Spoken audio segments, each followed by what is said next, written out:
He's a two-time Grand Slam winner, has been as high as #2 in the world, and victory in Shenzhen has seen Andy Murray add a 29th title to his silverware collection. Now the aim is clear: to finish the season in the top 8 and guarantee a berth at the Barclays ATP World Tour Finals.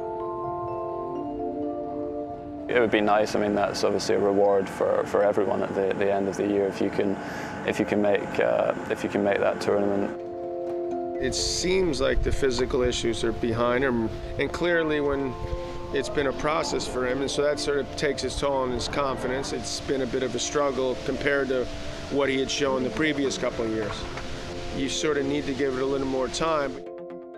He said in the past, you know, his nerves aren't always something he can predict. He wakes up in the morning and then he'll see how he feels. But, you know, his record has been exceptional in the last 5-6 years.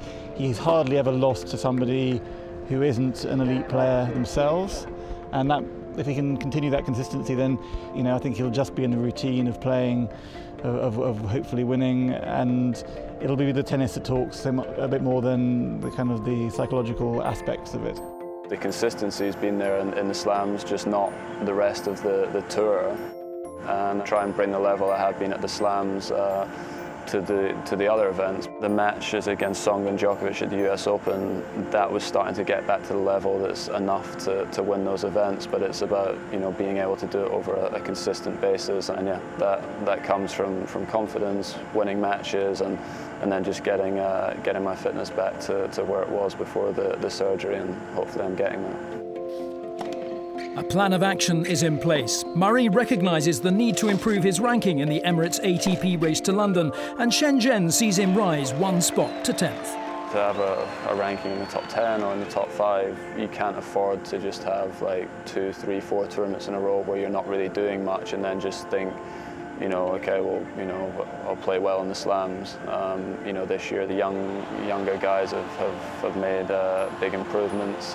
You know, your Ryanich, Dimitrov, Nishikori's, these guys, you know, are starting to get into their peak years, I would say. So yeah, I'm just going to have to keep improving, try and find ways to better myself and see what happens.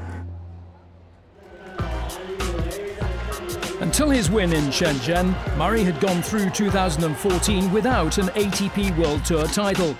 But there is a sense the floodgates could now open, given the Scots' traditionally impressive record during the Asian swing. I want to get back to playing the latter stages of, you know, tennis events, so hopefully, you know, in this stretch I can do that and try and finish the year strong. In a groundbreaking move, Murray appointed former Grand Slam champion Amelie Mauresmo as his coach this summer. Since her tenure began, there's been steady progress, which has had everyone talking. She obviously knows what it's like to be out there, and so she can bring things to the table. Whether or not she can make that little bit of difference, that's the key. If you can give that extra 2 to 5% to a player. It probably isn't going to be nuts and bolts technique. It's more a question of somebody who maybe can read how somebody's feeling, how they're dealing with the pressure on a given day, what they might need to relax that pressure, to release them a bit. As long as there's a mutual respect between the player and the coach, then yeah, I think that's the most important thing. We started over the Wimbledon period, which is obviously a fairly difficult, stressful period for me, but it's worked well. I've enjoyed it.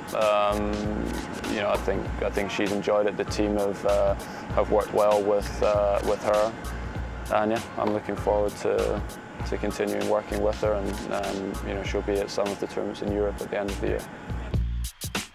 With the season finale rapidly approaching, there's still ground that needs to be made up. Now 10th in the Emirates ATP race to London, Murray will do his utmost to be at the O2 come November.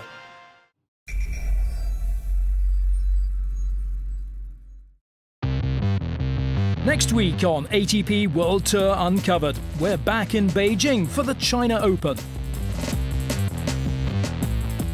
And in Tokyo, it's the Rakuten Japan Open Tennis Championships.